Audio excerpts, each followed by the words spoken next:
Assalamualaikum semuanya. Bertemu lagi di channel Sinta Diary. Season kedua ini Minka akan melompati ya. Jadi Minka akan fokus dengan perjalanan Tori dan rekan-rekannya. Apa yang terjadi dengan Nusantara tentunya sudah ditangani oleh Ki Sabto dan lainnya. Mungkin saja akan melibatkan para Punokawan. Tapi nanti Minka akan menceritakan kisahnya dan masuk ke dalam cerita sisipan. Jadi kali ini akan diceritakan perjalanan Tori dan lainnya menuju ke Jepang. Disinilah awal mula perang besar Sekigahara. Oke, tidak perlu berlama-lama lagi, mari kita masuk ke dalam ceritanya. Iya! Misteri Segitiga Bermuda. Kemunculan Eyang Sabdo Palon bagian kedua.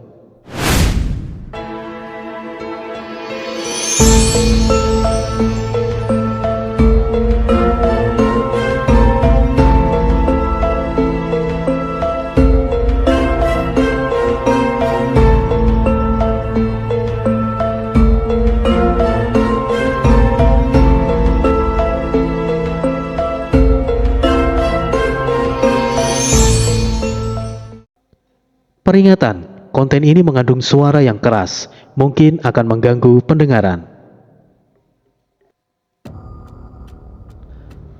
Bayu Aga akhirnya lepas dari belenggunya.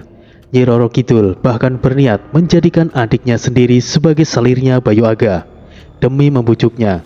Namun siapa yang tahu bahwa ketulusan dan cinta Bayu Aga begitu besar terhadap Nyi Roro Kidul. Maafkan aku, Kanda. Aku telah mengkhianatimu. Tidak hanya perasaanmu, tapi juga kepercayaanmu. Aku sungguh...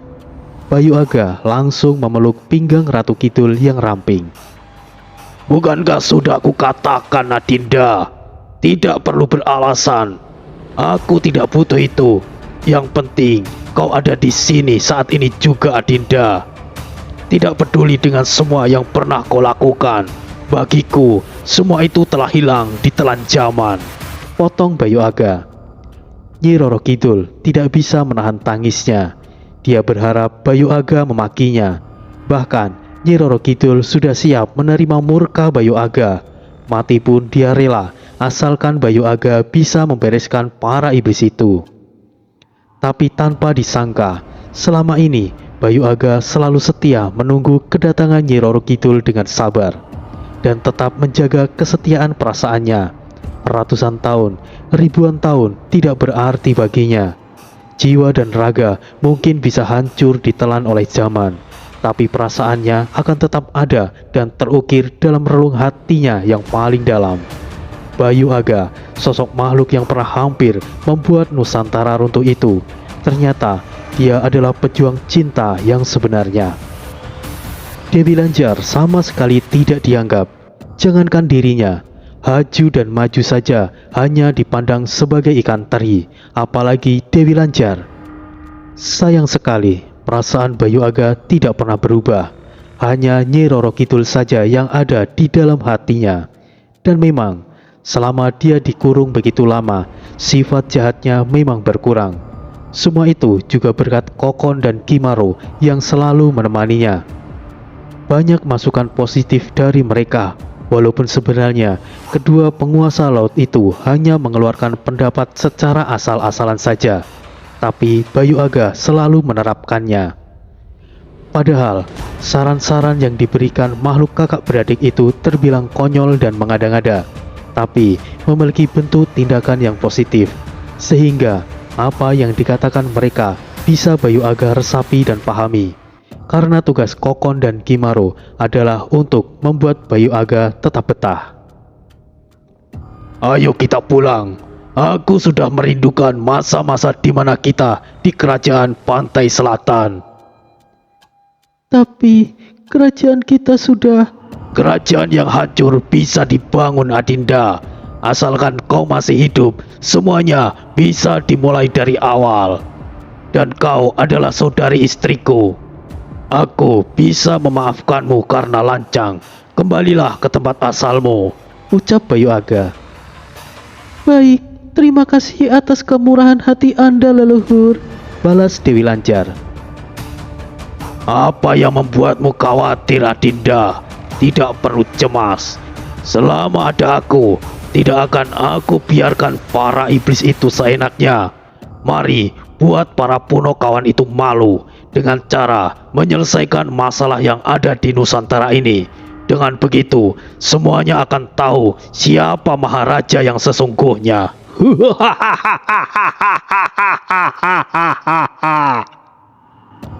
Bayu Aga telah mengatakan niatnya. Meskipun Bayu Aga terlihat sudah banyak berubah, tapi tidak ada yang tahu bagaimana ke depannya. Kali ini, Nyi Roro Kidul membuat taruhan yang besar, menghilangkan musibah dengan kekacauan, atau malah dia akan membuat Nusantara semakin kacau. Bayu Aga langsung melakukan aksinya dalam pengawasan Kanjeng Ratu Kidul. Dengan kemampuan Bayu Aga saat itu, mungkin para iblis dan juga Kaisar Iblis bisa dipaksa untuk mundur. Bayu Aga sendiri yang mengatakan bahwa dia mungkin bisa memaksa para iblis itu untuk mundur. Memaksa untuk mundur bukan melenyapkan mereka. Dengan kata lain, Bayu Aga tidak percaya diri untuk bisa mengalahkan Kaisar Iblis, mengingat sebagian kekuatannya telah disegel oleh para Punokawan. Entah bagaimana Bayu Aga akan menyelesaikan masalah yang terjadi di Nusantara untuk mempermalukan para Punokawan. Masalah ini bukan perkara yang mudah untuk ditangani, dan bukan perkara yang akan cepat diselesaikan, dan tidak bisa dipaparkan secara gamblang hingga semuanya berakhir. Di negeri Sakura Jepang, tidak hanya memiliki budaya yang memikat para orang-orang untuk dijadikan sebagai bahan pengetahuan dan juga wawasan. Selain menarik untuk dipelajari, budaya Jepang merupakan salah satu budaya yang sangat diminati oleh sebagian orang, khususnya seperti tokoh-tokoh samurai, ronin, ninja, dan masih banyak budaya-budaya unik lainnya. Namun, dari banyaknya negara, Jepang juga memiliki jutaan misteri terkait alam spiritualnya, tak kalah dari alam Nusantara. Segitiga Naga adalah salah satu tempat dengan banyaknya misteri di Jepang. Segitiga Naga ini berasal dari lautan Jepang antara Pulau Miyake dan Iwo Jima, sama seperti segitiga Bermuda ataupun segitiga Masalembo. Disebut sebagai segitiga naga karena dipercaya lautan Jepang satu ini yang dikenal sebagai lautan iblis dihuni oleh sosok naga yang buas. Siapapun yang melewati di atasnya akan ditenggelamkan, entah itu kapal atau ikan-ikan besar dan kecil. Menurut pandangan spiritual dari seorang ahli, salah satu pendeta dari ajaran Shinto, laut iblis memiliki dua energi saling bertabrakan, antara energi panas dan juga energi dingin. Kedua energi ini tidak bisa bersatu. Mereka saling tolak-menolak hingga menimbulkan gelombang energi yang kuat dan berbahaya bagi makhluk hidup. Akan tetapi, tidak semerta-merta kedua energi ini merugikan. Bagi mereka yang mempelajari ilmu spiritual, energi unik yang ada di laut mati ini bisa menambah wawasan mereka untuk bisa menerobos ke tingkat lebih tinggi dalam pemahamannya menapaki jalan spiritual. Pada dasarnya, energi panas dan dingin ini, jika bisa memanfaatkannya dengan baik, itu akan menciptakan keseimbangan yang luar biasa, seperti yin dan yang. Karena energi spiritual pada dasarnya adalah energi kekacauan. Dua energi yang saling bertabrakan antara energi positif dan negatif. Lalu, daratan Aokigahara bukanlah tempat yang ada di dunia nyata. Itu adalah tempat yang berada di alam Sakura, yang berlokasi di hutan Aokigahara yang membentang hingga luasnya sampai di Gunung Fujiwara. Menurut pandangan mata batin, daratan Aokigahara berhubungan dengan lautan iblis, seperti halnya Keraton Merapi dan pantai selatan. Di suatu tempat di Bandara Internasional Haneda, Tokyo. Wah, benar-benar hebat bandara ini. Meskipun tidak jauh beda dengan bandara di Indonesia, tapi di sini jauh lebih rapi dan tertib, ucap Jaka kagum. Selain itu, orang-orang di sini terlihat sangat ramah juga, Jaka. Meskipun aku tidak tahu apa yang dikatakan orang-orang, Cara mereka bicara menunjukkan keramahannya. Balas Tori. Mereka mengatakan sambutan selamat datang dan juga sapaan yang umum yang biasa dikatakan. Kita akan istirahat dulu sehari. Besok kita akan langsung ke tujuan supaya tidak buang-buang waktu. Balas Desta. Mereka keluar bandara dan mencari penginapan terdekat. Saat keluar dari bandara, mereka berbarengan dengan dua orang, satu lelaki dan satu lagi perempuan. Mas Desta, bisa jelaskan kenapa wanita itu menggunakan pakaian yang berbeda dari kebanyakan wanita yang ada? Apa dia seorang bintang film yang sedang melakukan syuting? Tanya Jaka, penasaran memperhatikan wanita dengan pakaian khas adat seorang pendeta. Oh, dia bukan artis Mas Jaka, tapi dia seorang pendeta dari ajaran Shinto.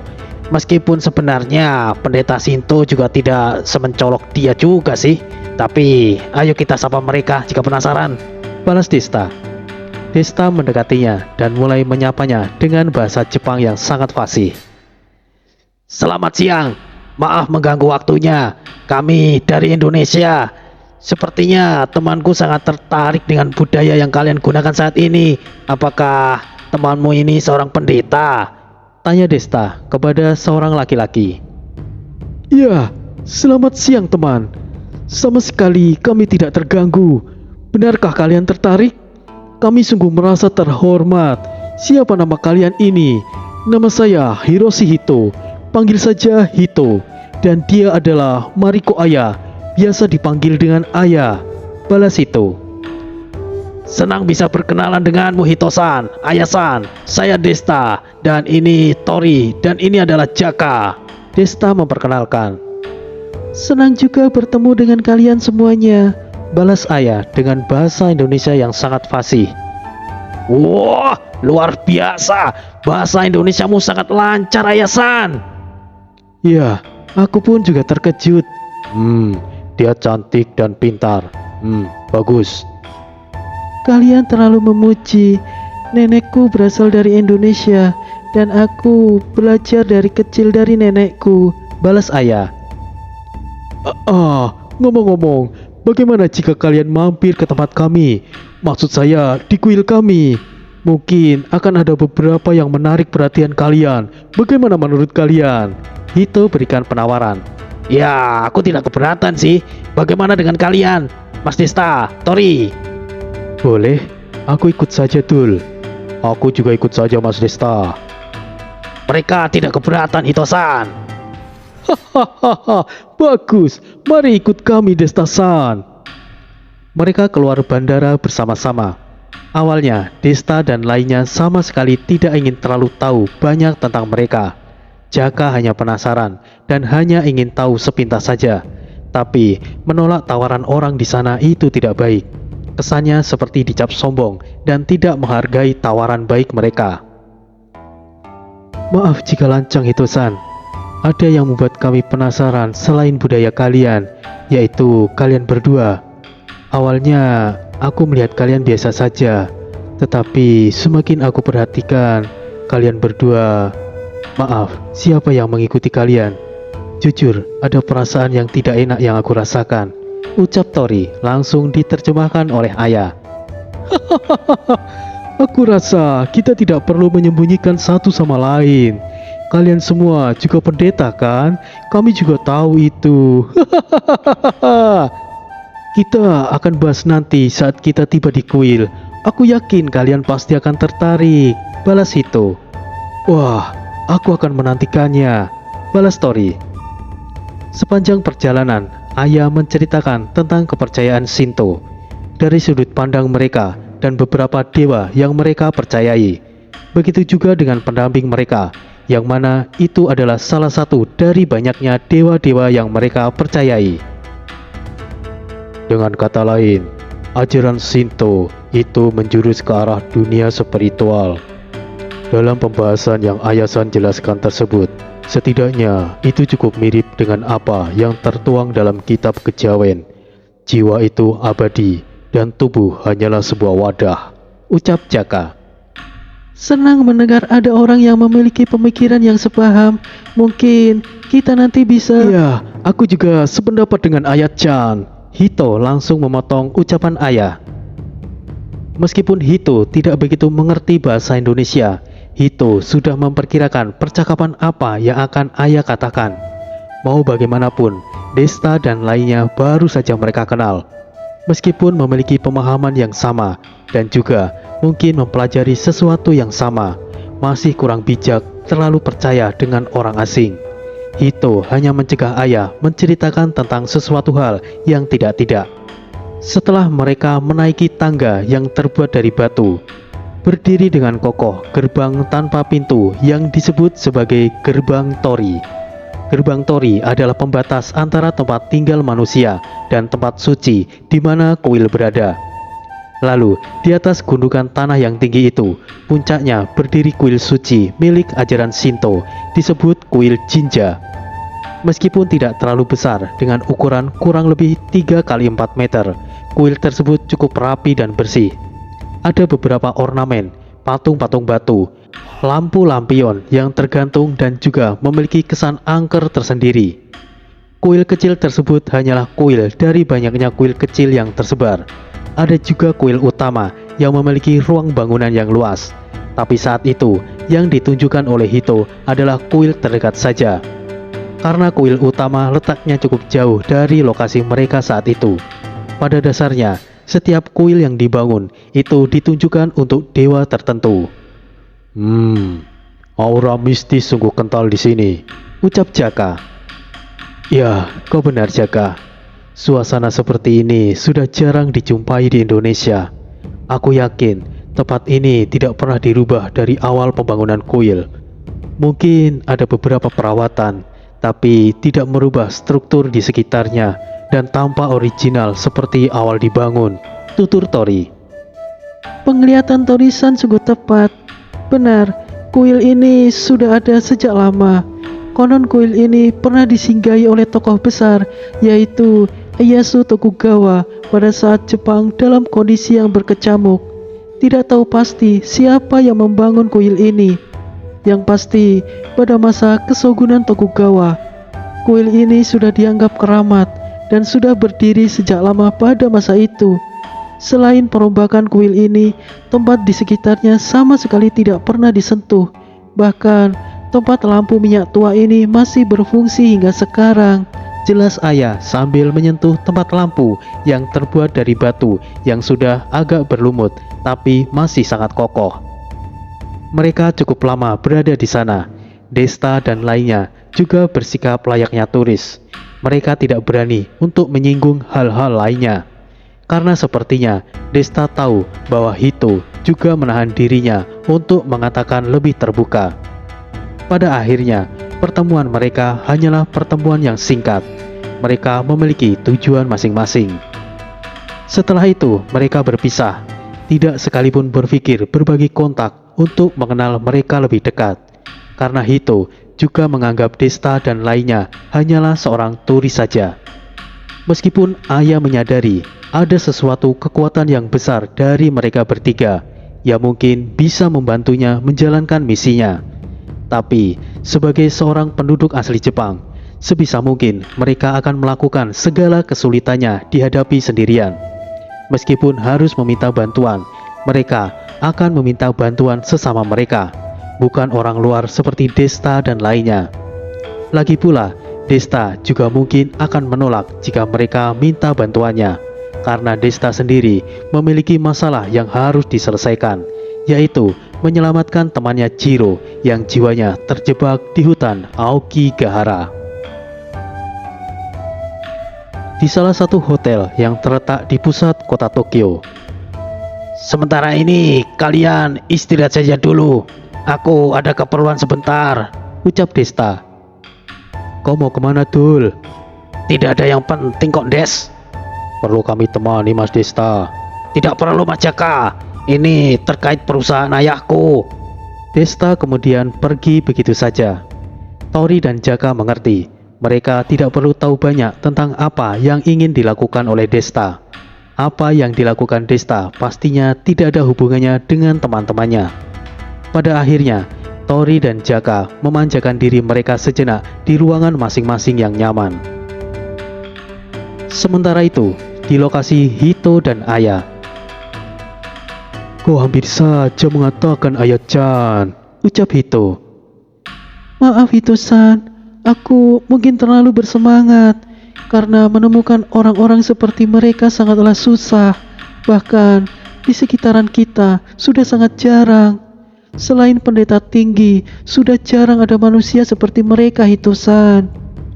Aku tahu Aya-chan, tapi mereka hanyalah turis. Tujuan mereka kemari hanyalah untuk bersenang-senang. Kita tidak boleh egois dan biarkan mereka melakukan tujuannya sendiri.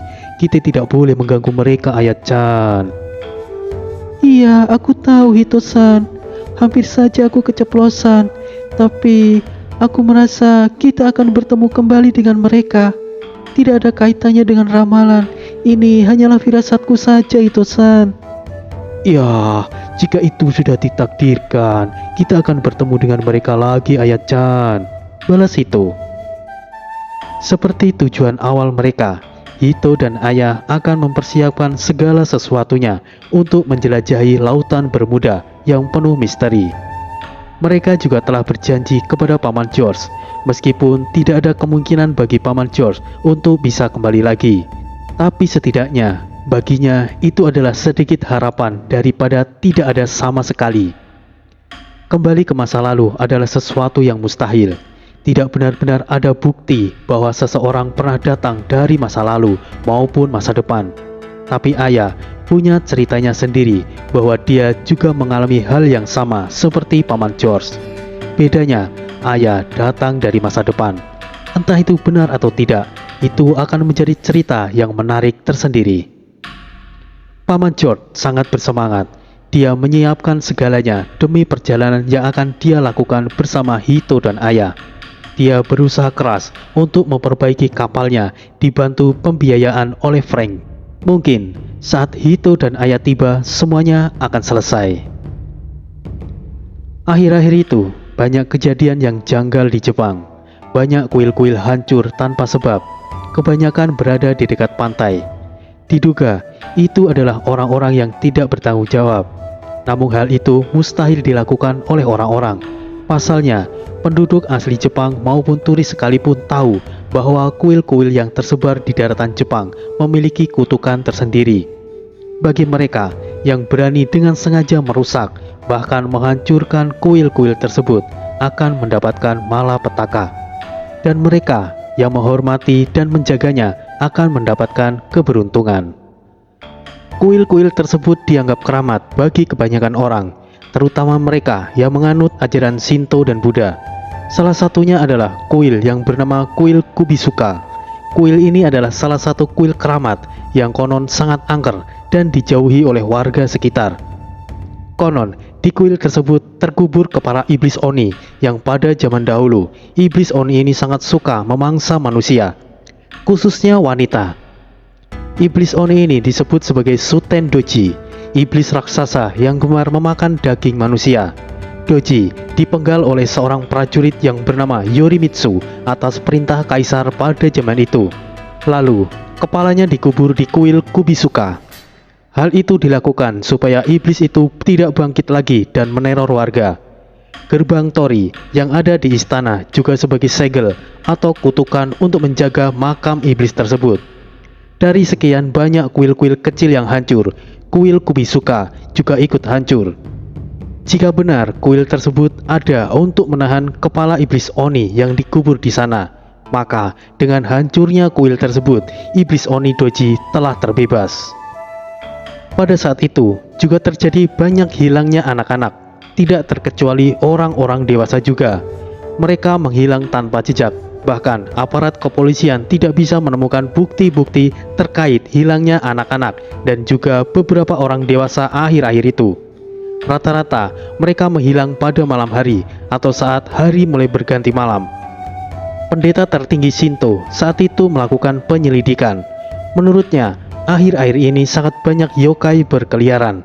Meskipun tidak semua yokai itu jahat, tetapi tetap saja yang namanya yokai atau siluman itu identik merugikan manusia. Pendeta tertinggi yang memiliki kemampuan di atas rata-rata itu tiba-tiba sakit mendadak setelah melakukan penyelidikan. Tidak diketahui secara pasti apa yang telah menimpa pendeta tertinggi Shinto tersebut. Konon, dia memiliki pendawing dewa api yang disebut Onibi, salah satu bawaan dewa tertinggi Kagutsuchi, satu dari 15 dewa tertinggi. Mengetahui pendeta tertinggi Shinto dalam kondisi terluka parah, Hito dan Aya terpaksa harus menunda keberangkatannya ke Miami, Amerika Serikat. Aktivitas keagamaan juga sempat terganggu karena kondisi yang dialami oleh pendeta tertinggi. Selama ini tidak ada yokai yang mampu membuat pendeta tertinggi mengalami kondisi yang buruk. Aya menduga ini pasti ada kaitannya dengan Oni Doji. Aya-chan, jangan mengambil kesimpulan yang tidak-tidak. Oni Doji adalah iblis sejati.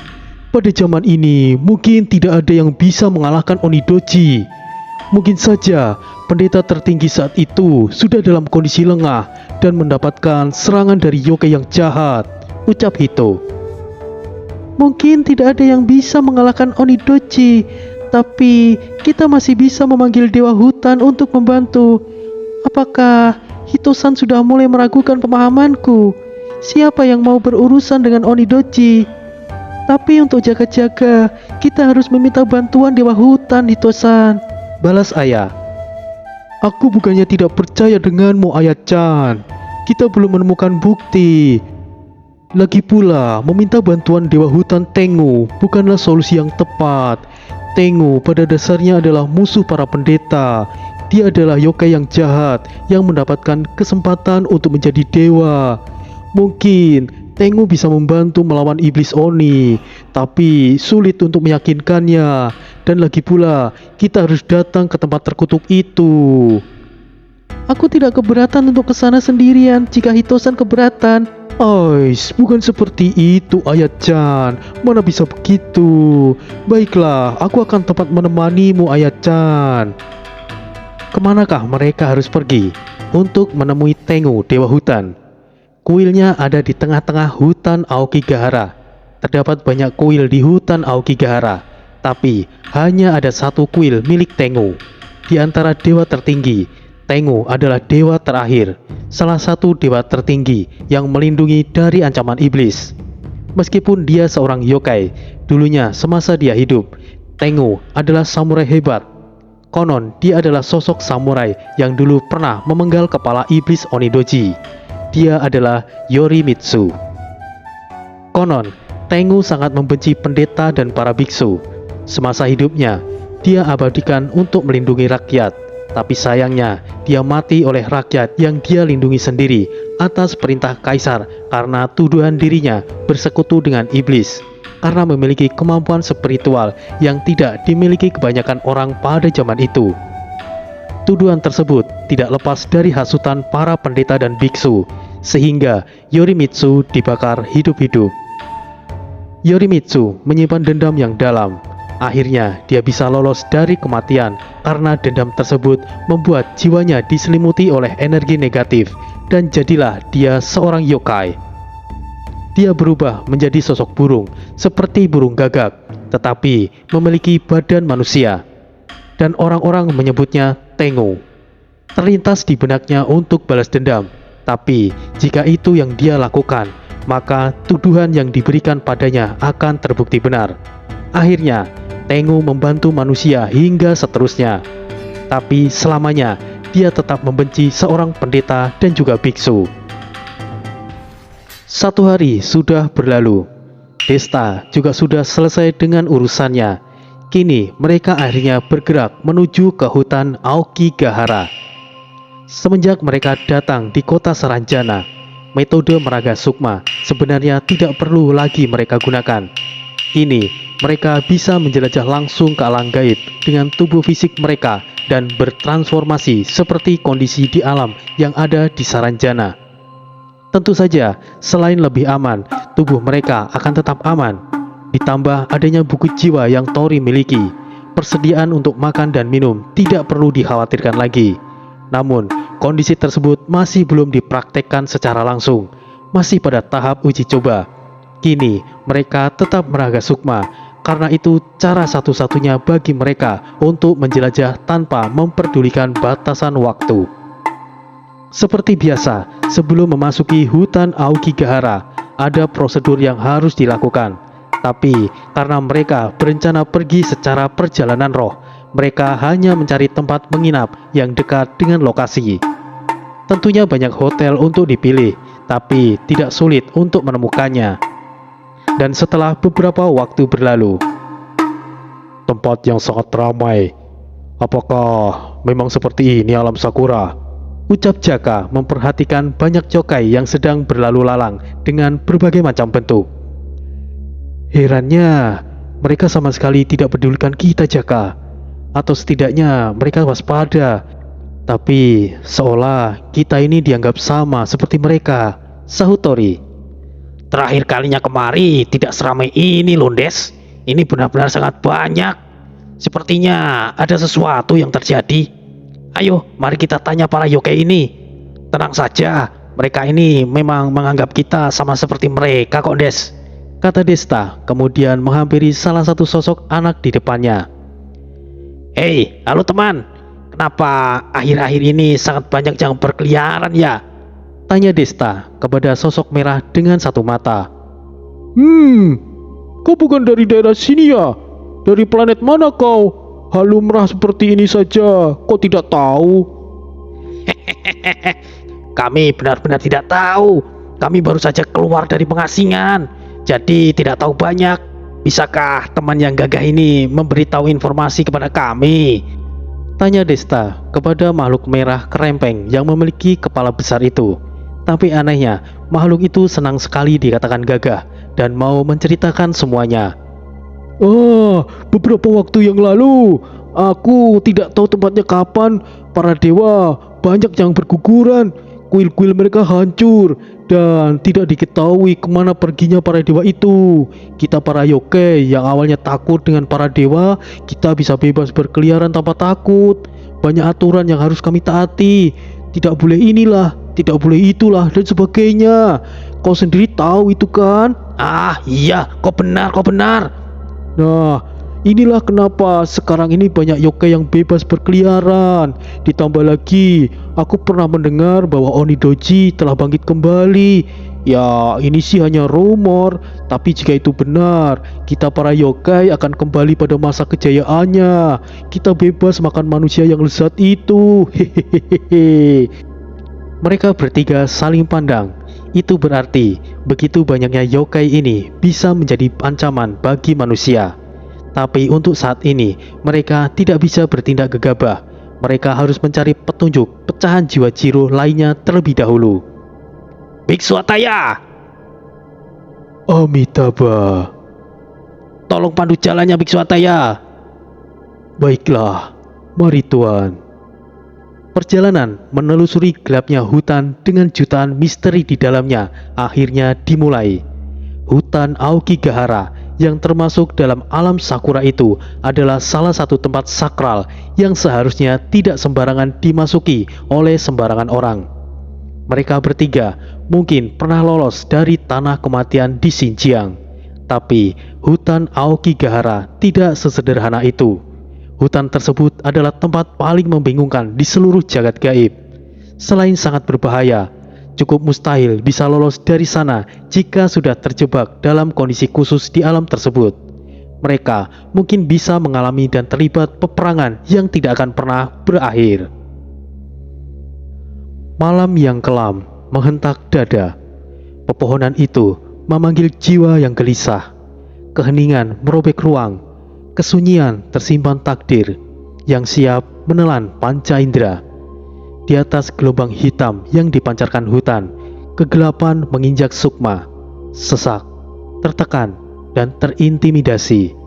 Angin malam yang mengusik dedaunan menghembuskan kengerian yang menggetarkan celoteh kawanan hewan malam yang bersembunyi di balik rumput dan celah-celah kulit pohon yang mulai terkelupas.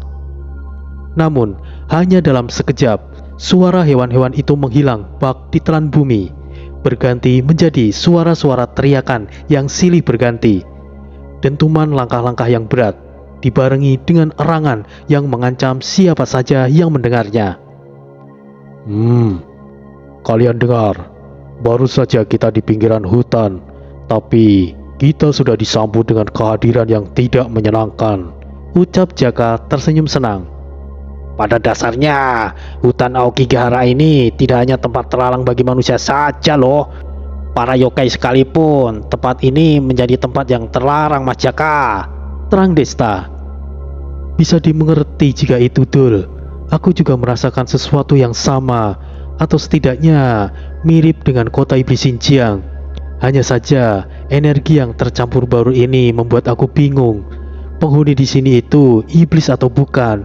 Yang aku rasakan samar-samar seperti iblis, tapi kadang juga bukan. Entahlah, aneh saja aku merasakannya, Dul. Aku kira hanya aku saja yang merasakan. Kau bisa jelaskan, Mas Desta? jujur saja aku juga tidak mengerti, karena aku juga tidak masuk terlalu dalam. Saat itu, Mbah Basil yang mengecek situasinya. Mbah Basil juga tidak mengatakan apapun. Dia hanya bilang, banyak peperangan terjadi di alam tersebut. Mbah Basil juga hampir terlibat dalam perang itu. Untung saja, Biksu Ataya membantu hingga Mbah Basil bisa lolos.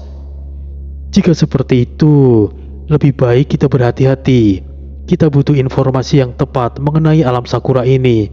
Sementara ini, kita jangan bergerak dulu. Lalu, apa yang harus kita lakukan, Tori? Roka!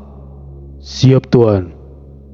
Bawalah beberapa anggota Zendan dan cari tahu informasi mengenai alam ini. Ingat, berhati-hatilah dan jangan memaksakan diri. Jika dirasa berbahaya, segera tinggalkan, pinta Tori. Siap. Kami laksanakan sesuai perintah Anda, Tuan. Balas Roka, kemudian pergi bersama beberapa anggota Zendan yang dipilih oleh Roka sendiri. Kita periksa dulu di pinggiran hutan saja, tidak perlu terlalu masuk ke dalam, ucap Tori. Ide bagus itu, Des. Tidak ada banyak perubahan di sekitar. Suasana masih mencengkam.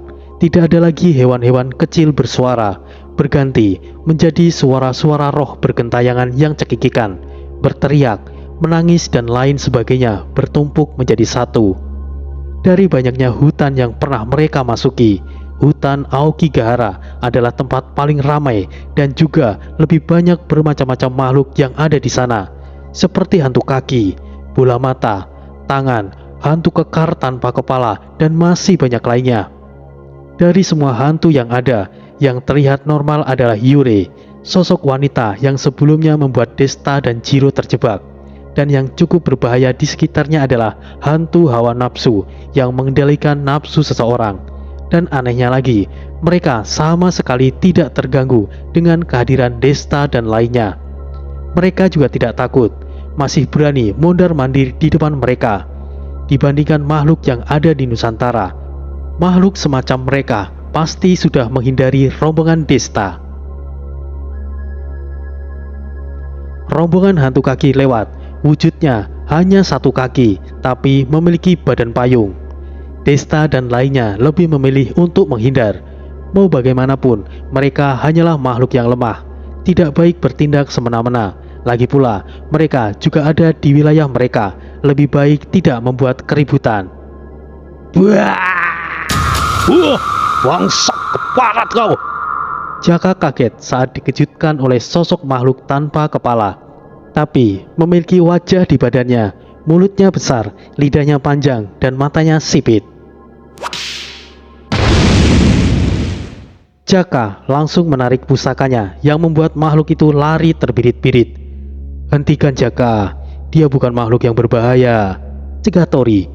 Kurang ajar, bikin kaget aku saja, sialan, ucap Jaka.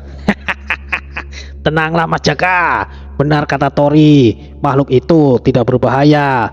Namanya Nukekubi. Jenis itu memang tidak berbahaya. Itu Nukekubi laki-laki.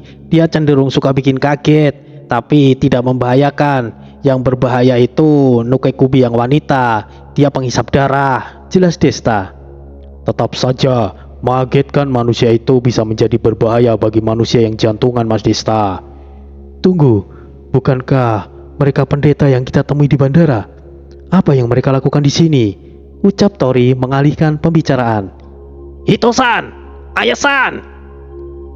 Oh, kalian. Apa yang kalian lakukan di sini? Ucap Hito terkejut. Firasatku memang mengatakan kita akan bertemu kembali, tapi aku tidak menyangka akan secepat ini. Senang bertemu dengan kalian, Sahut ayah sopan sambil menunduk ciri khas orang Jepang berikan penghormatan. Ya, senang bertemu dengan kalian lagi. Kami juga ingin menanyakan hal yang sama. Kenapa kalian ada di sini? Balas Desta. Kami Oh, kami hanya mencari sesuatu untuk kepentingan kuil. Lalu, apa yang kalian lakukan? Lagi-lagi, Hito memotong ucapan ayah dan beralasan. Kami memiliki tujuan. Aku pernah kesini sebelumnya bersama temanku yang juga asli warga Jepang. Saat itu, temanku mengalami masalah dan sepertinya jiwanya telah hilang. Kini, kami ingin mencarinya. Desta kemudian menjelaskan secara detailnya. Oh, ternyata begitu. Kami tidak tahu alasan kalian kemari yang sebenarnya. Tapi, aku tahu apa yang kalian sembunyikan dari kami. Ya, tapi itu hak kalian. Tapi jika apa yang kalian lakukan ini ada hubungannya dengan Onidoji, lebih baik kalian mengatakan kepada kami. Masalah iblis bukan hanya permasalahan bagi kalian para pendeta Shinto. Hal ini juga menjadi permasalahan bagi seluruh manusia yang terlibat, ucap Tori. Benar, apapun itu yang memiliki sangkut pautnya dengan iblis, itu juga menjadi masalah kami. Kami tidak tahu jenis iblis apa itu Onidoji. Entah dia itu jenderal iblis ataupun raja iblis sekalipun. Karena kami pernah menghadapi raja dan ratu iblis di tanah kematian kota Xinjiang, sahut Jaka. Wah, kalian tahu tentang iblis Onidoji? Sekali lagi Hito terkejut. tunggu, Jaka Dono baru saja mengatakan Xinjiang. Apa maksudnya kota iblis Xinjiang di Cina? Ayah lebih terkejut lagi. Sebutan Dono mungkin adalah panggilan untuk orang yang lebih tua darinya. Walaupun sebenarnya Desta, Tori dan Jaka itu sebenarnya sepantaran. Mungkin muka-muka Jaka lebih boros dan terkesan lebih tua dari mereka. Ayah-chan, kota iblis apa yang kau katakan itu? Jangan membuatku bingung, sahut Hito. Kota iblis Xinjiang di Cina adalah tempat terburuk yang dihuni oleh iblis sejati. Di masa depan, tempat tersebut menjadi neraka dunia. Bahkan saat ini pun, tempat tersebut menjadi tempat terlarang yang tidak bisa dimasuki oleh manusia. Dengan kata lain, kalian, jika tidak keberatan, bantulah kami. Kami butuh bantuan kalian yang sudah berpengalaman di alam spiritual ini. Ayah memohon. Ayah-chan, itu tidak sopan. Kita tidak bisa melibatkan mereka sebagai seorang turis, Hito menegaskan. Hito-san, sebenarnya aku sudah menjadi salah satu warga Jepang karena aku dan kedua orangku tinggal di sini. Mereka berdua temanku dari Indonesia yang sengaja aku undang untuk membantuku. Jika masalah kalian bisa kita tangani bersama, kenapa tidak? Lebih banyak bantuan itu akan lebih baik, jelas Desta. Ya, aku setuju dengan Mas Desta. Terima kasih Desta-san, Tori-san, Jaka Dono. Maaf, namaku bukan Jaka Dono, tapi Jaka Guntur. Hehehe, bukan begitu maksudnya Mas Jaka. Dono itu sebutan seperti abang atau yang dianggap lebih tua. Bukankah kita ini seumuran? Kenapa hanya aku yang dipanggil dengan sebutan Dono? Mungkin memang benar, mukamu itu boros Jaka. Sialan kau Tori.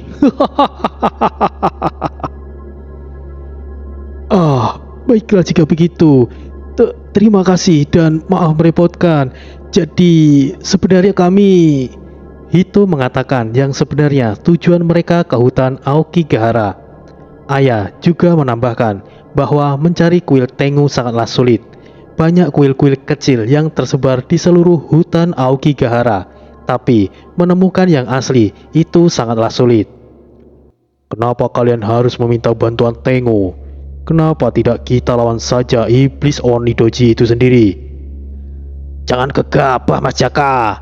Kita juga tidak tahu seperti apa itu iblis Onidoji. Yang pernah aku dengar, iblis Onidoji itu tidak bisa mati dengan cara apapun. Salah satu cara menghentikannya adalah dengan menyegelnya, memisahkan kepala dan tubuhnya. Kepala Onidoji disegel di daratan dan tubuhnya dibuang ke lautan. Begitulah yang aku dengar. Terang Desta. Ya, itu benar. Informasi itu memang sudah umum, tapi yang sulit adalah proses menyegelnya. Hanya Dewa Tengu yang mengetahui metode penyegelannya. Ayah menambahkan. Jika begitu, kalian tidak perlu melakukannya sendiri untuk melakukan pencarian, ucap Tori. Maaf, maksud Tori-san bagaimana? Tanya Hito. Raka. Iya, Tuan. Pergilah bersama beberapa anggota Sendan yang tersisa. Carilah beberapa kuil di area ini. Jangan mendekat. Cukup laporkan saja lokasinya nanti. Ingat, jika situasinya berbahaya, langsung mundur. Baik, Tuan. Seluruh anggota Sendan langsung keluar semuanya. Kami mengerti, Tuan. Kami akan segera pergi. Raka dan pasukan Sendan langsung bergerak. Wah, ninja! Mereka ninja! Hito lagi-lagi terkejut. Kali ini, Ayah juga ikut terkejut. Dengan pasukan milik Tori, tentu akan memudahkan mereka mencari keberadaan kuil yang tersebar. Mereka baru saja mengenal rombongan Tori. Untuk kedepannya, mereka akan jauh lebih terkejut lagi. Tugas pengawasan dilakukan oleh Roka, dan juga mencari keberadaan kuil Tengu dikerjakan oleh anaknya Raka. Di antara semua bawahan Tori, dia cukup beruntung mendapatkan klan Zen sebagai bawahannya. Mereka ahli dalam mengintai dan juga mendapatkan informasi. Identitas mereka juga cukup tersembunyi. Wajar saja Hito beranggapan bahwa mereka adalah ninja. Tori-san, apakah mereka dewa penjagamu?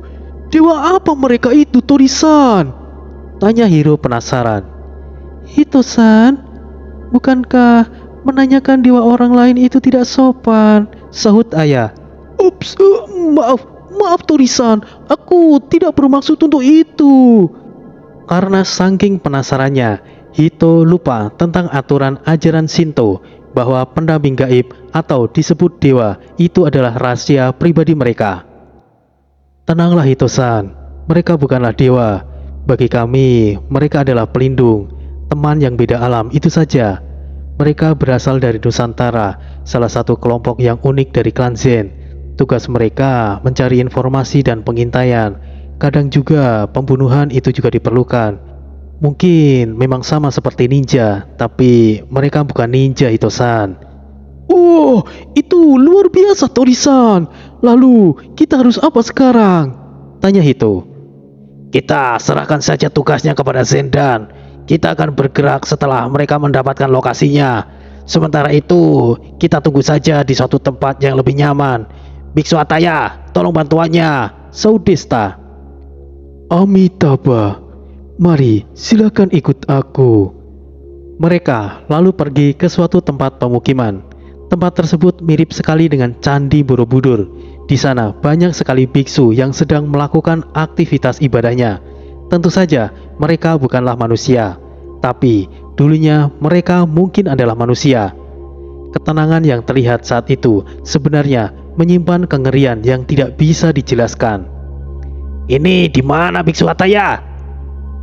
Disinilah aku berasal, Tuan. Begitu juga dengan orang-orang yang ada di sini, balas Biksu Ataya. Benar-benar suasana yang tenang dan damai. Ternyata masih ada tempat setenang ini di hutan Aokigahara. Ya, ini lebih baik daripada di tempat sebelumnya, ucap Jaka. Ya, kau benar Jaka. Begitu tenangnya sampai tidak ada sedikit pun suara kecuali suara kita. Aku merasa ada yang aneh. Keheningan ini terasa mengancam. Biksu Ataya. Amitabha, maaf, sepertinya ada yang tidak beres dengan tempat ini. Kita pergi saja dari sini, Amitabha. Biksu Ataya tiba-tiba meminta untuk meninggalkan lokasi tersebut. Padahal mereka baru saja tiba. Maksudnya bagaimana Biksu Ataya? Desta malah bingung. Amitabha, tempat ini adalah tempat paling aman di hutan Aokigahara. Seharusnya ramai dengan tawa dan canda. Keheningan ini membuatku curiga. Pasti terjadi sesuatu di sini. Lebih baik kita segera pergi. Amitabha, jelas Biksu Ataya. Bukankah ini tempat di mana kau sebelumnya berada, Biksu? Kenapa kau tidak peduli jika ada sesuatu yang aneh dengan tempat ini? Tanya Jaka. Kita keluar dulu dari sini, Amitabha. Saat mereka hendak berbalik, mereka langsung dikepung oleh ratusan biksu. Mata mereka merah menyala, sebagian menunjukkan gigi tajam mereka yang penuh taring. Kenapa buru-buru pergi, saudaraku Ataya? Salah satu biksu dengan tubuh yang besar, memiliki 6 mata dan 4 lengan. Oni, itu, Oni! Ucap Hito sambil terbelalak. Apakah sosok ini yang disebut Oni Doji itu, Hito-san? Bukan Jagadono. Oni memiliki banyak jenis. Dia ini adalah Oni Sakabate, salah satu makhluk iblis yang serupa dengan Oni Doji, jelas Hito. Amitabha, apakah itu kau benci? Apa yang terjadi denganmu dan juga saudara-saudara kita? Tanya Biksu Ataya. Banyak hal yang terjadi setelah kau pergi mengembara. Kami telah mendapatkan pencerahan, kekuatan yang hebat, serta hidup yang kekal. Kau bisa ikut dengan kami, Ataya. Orang-orang yang bersamamu akan menjadi tumbal persembahan. Kita akan mengadakan pesta. Balas Benji. Amitabha, kau dan kalian semuanya telah tersesat. Tidak ada kehidupan yang kekal, hanyalah sifat budi luhur yang kekal abadi. Apakah kalian semuanya memilih ke jalur iblis? Amitabha, tidakkah kalian ingat bagaimana kalian semuanya berada di sini? Kita semua pernah mendapatkan ketidakadilan dan berakhir dengan kematian. Kita masih punya kesempatan untuk reinkarnasi dan menjadi makhluk yang lebih mulia. Kenapa kalian memilih jalan ini? Amitabha, ucap Biksu Ataya. Kau masih saja berpikiran kuno, Ataya. Ini bukanlah zaman Heian, dan kita bukan lagi manusia. Buanglah jauh-jauh pemikiranmu itu, seperti kau itu manusia saja. Justru kita tidak mendapatkan keadilan itulah. Ini saatnya kita balas dendam kepada keturunan para samurai itu. Inilah saatnya kita membalas, Ataya. Dengan kekuatan yang kita miliki ini, kita bahkan bisa meruntuhkan kekaisaran. Bergabunglah bersama kami. Kita balaskan perbuatan mereka pada kita ribuan tahun yang lalu, jelas Benji. Amitabha, kalian semuanya telah melupakan ajaran Buddha. Kalian semua telah tersesat. Iblis hati telah mengendalikan kalian semua. Tidak ada jalan lagi untuk kembali bagi kalian. Amitabha. Menyinggung soal iblis hati membuat Tori sedikit tersentak kaget. Beruntungnya saat itu Tori bisa dicegah sebelum iblis hatinya menguasainya sepenuhnya. Ajaran Buddha percaya dengan siklus reinkarnasi. Setiap mereka yang mati akan mendapatkan kesempatan untuk terlahir kembali, dengan atau tanpa ingatan masa lalunya. Mereka yang terlahir kembali bersama ingatan masa lalunya, biasanya mereka adalah orang-orang terpilih yang nantinya akan membimbing umat manusia untuk mencapai jalan kebenaran menuju nirwana.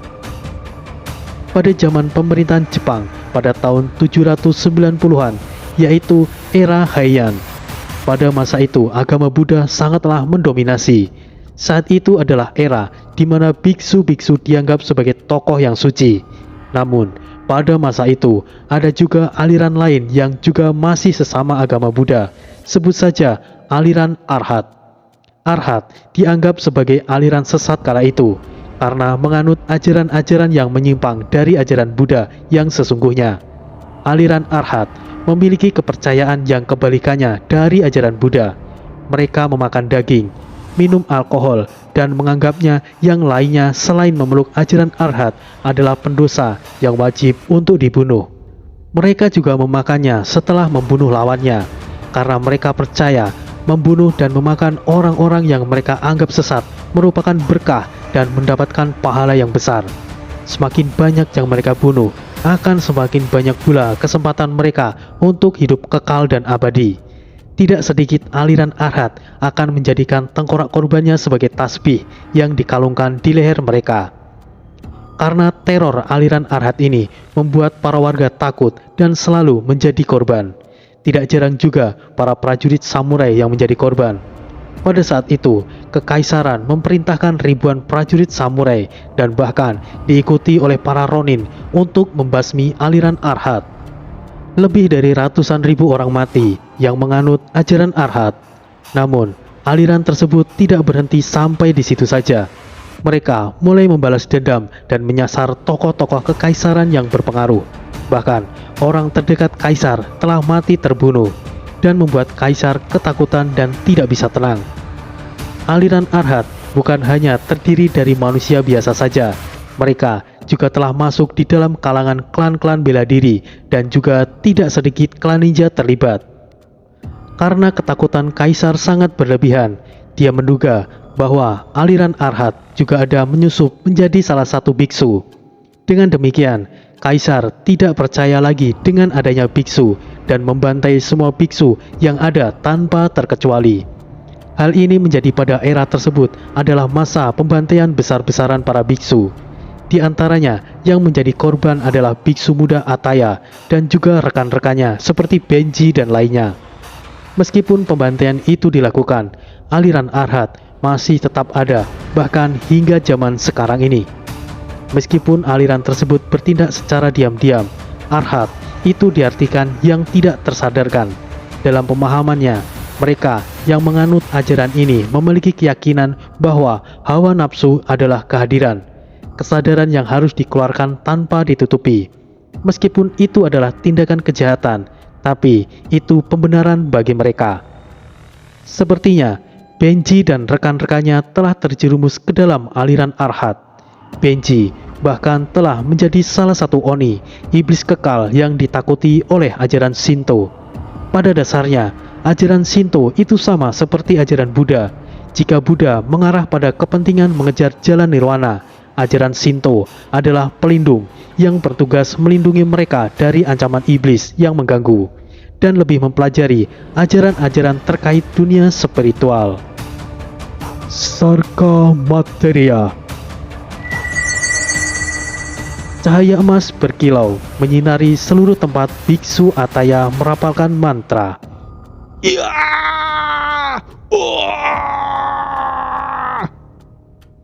Para biksu sesat itu berteriak kesakitan terkena cahaya suci yang menyinari seluruh tempat. Mereka tidak lagi bisa diselamatkan. Jiwa mereka telah menjadi iblis dan lenyap seketika. Cahaya itu adalah cahaya pemurnian. Mantra yang sulit untuk dipelajari. Aku tidak menyangka Desta-san mendapatkan pelindung seorang dewa yang hebat, ucap Hito kagum. Tapi cahaya pemurnian tidak akan begitu berpengaruh bagi Oni dan juga makhluk yang lebih kuat. Kita sepertinya harus turun tangan untuk membantu Hito-san. Itu benar. Kau benar, Ayah-chan. Mari, kita akan mengejutkan mereka, kata Hito percaya diri. Hito dan Ayah akhirnya menunjukkan kemampuannya. Meskipun mereka berdua terlihat biasa saja secara penampilan, mereka berdua adalah orang yang diakui oleh pendeta tertinggi Shinto. Mereka memiliki pendamping, sosok dewa yang kuat. Pendamping mereka adalah Jiraiya Sama.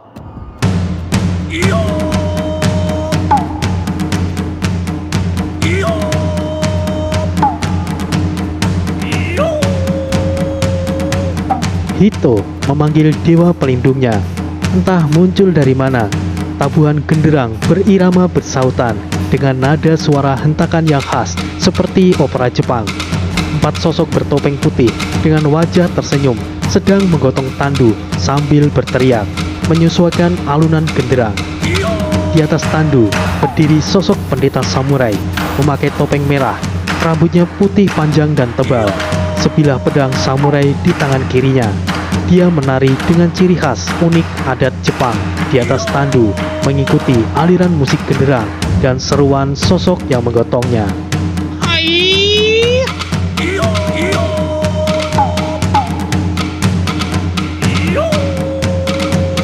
Jiraiya seperti bernyanyi dan disambut oleh para pemikul tandu.